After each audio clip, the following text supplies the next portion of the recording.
Masih di Intermezzo. Banyak info. Gak bikin kepo.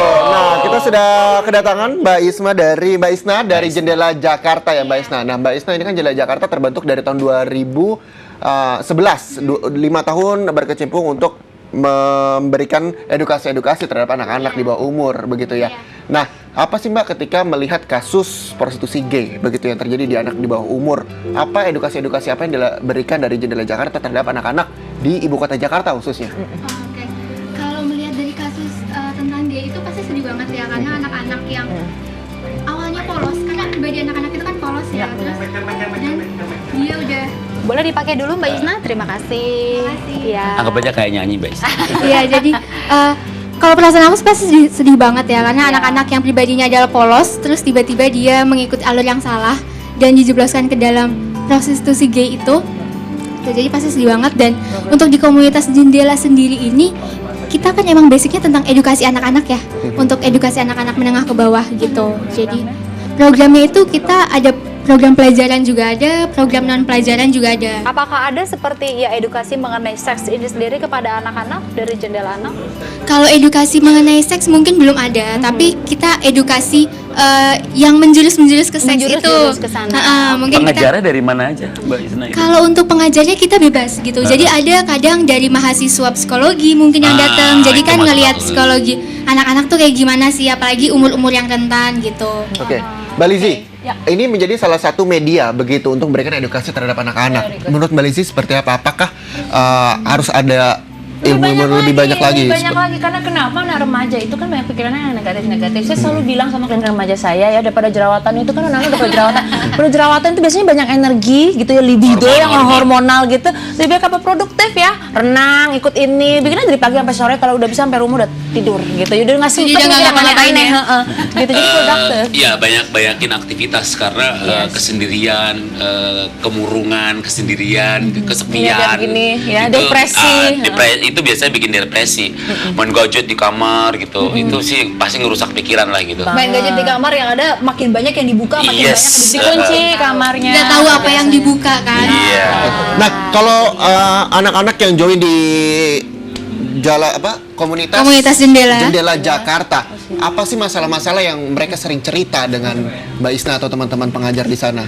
Kalau masalah pertama adalah pasti masalah sekolahnya dia gitu, kayak masalah PR atau aku besok mau ulangan nih dan aku nggak ngerti aku harus belajar apa gitu. Di situ kita sebagai pengajar juga, sebagai coach juga, sebagai kakak mereka juga. Berapa Gitu. banyak sih anak-anak yang ikut? Kalau jadi di Jakarta itu kita ada 3 tempat gitu, di Manggarai yang pertama, terus di Sungai Bambu, di Tanjung Priuk dan di Serpong. Berapa? Gitu. Untuk satu tempatnya mungkin ada sekitar 20 sampai 30 anak. Oke, Saya juga aktif kok. kurang lebih ikut 100 ngajar. Ada ya, katanya. Iya, kalau digabungin bisa. Itu sebulan sekali, 2 bulan sekali gitu. Keliling dari daerah ke daerah. Boleh diceritain. Terutama sekarang di daerah sekarang lagi difokuskan ke daerah Jakarta Barat. Yang terutama daerah-daerah yang memang daerah di bawah garis kemiskinan, yang memang dia tinggal di bedeng-bedeng pemulung gitu-gitu. Itu yang sekarang saya dan teman-teman lagi coba untuk bikin kayak sekolahan gitu, kayak PAUD, kayak macam PAUD, cuman itu khusus anak-anak yang hidup di bawah garis kemiskinan. Yang diajarkan pun pendidikan yang formal atau mungkin ada sedikit Lebih ke sharing, karena saya juga bukan seorang guru gitu, tapi saya lebih ke sharing soal kehidupan.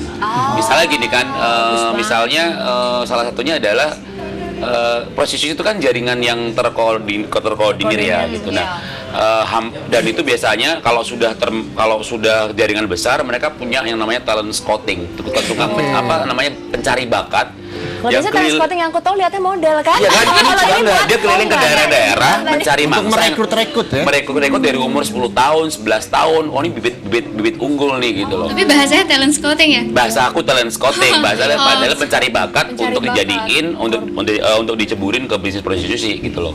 Nah, ini yang kemudian menjadi kayak part of dari bahaya paten Oke. tadi yang biasanya aku share ke beberapa anak-anak itu gitu. Gitu. Dan lagi-lagi edukasi dari orang tua, komunikasi yang baik juga terbuka antara orang tua dan anak menjadi salah satu modal utama gitu. Nah ini kalau ngomongin komunikasi ya, saya mau kasih tahu kalau kita terlalu formal sama anak-anak juga pendidikannya kayak di sekolah mereka juga udah diem. Tapi bener kayak kayak Aku Mas share Hendra bilang, kehidupan. kayak sharing dia boleh ngobrol. Kalau kayak dia tadi tuh setara kayak kalau tadi teman. juga ada, kalau dari komunitas sendiri juga ada. Kita namanya itu mobile library. Undang aku ya. boleh dengan senang hati, dengan open banget. jadi memang seperti itu ya omongan orang tua ke anak bahwa tidak terlalu formal agar anak-anak juga nyaman bercerita Yes, kepada kedua orang sharing, tuanya. buka. Sharing. Kayak curhat bebas sebenarnya. Curhat bebas itu Curhat dia. bebas. Kayak sama temennya ya. Kalau begitu informasi yang luar biasa pada kali ini. Mbak Lizzy terima kasih, Bang Thank MK, you. Mbak Mas, Isna terima Mbak kasih Isna, banyak. Nah, Mbak itu Lizzy. dia ya Reza ya, dan untuk pemirsa, rangkulah anak Anda, perhatikan mereka seperti mereka teman Anda sendiri gitu Betul ya. sekali. Jangan terlalu kaku-kaku amat gitu kalau zaman sekarang bilangnya. Mereka juga jadi bakal takut sendiri sama Anda. Jangan keras-keras amat juga. Jangan keras-keras amat juga. Perlakukan mereka agar mereka lebih nyaman dengan Anda dibandingkan dengan teman-temannya. Itu dia Betul yang paling sekali. penting. Kita Dan- pamit dulu. Ketemu lagi besok. Saya Marina Basnapal. Saya Muhammad Syahriza, Mbak Lizzy, Mbak Isna, dan juga Bang MK pamit undur diri. Sesaat lagi akan ada perform dari The Alpha, dan Anda tetaplah bersama kami di Anyus TV. Sampai jumpa. Bye. Ini hidup wanita si kupu-kupu malam, bekerja bertaruh seluruh jiwa. Bibir senyum, kata halus merayu manja, kepada setiap mereka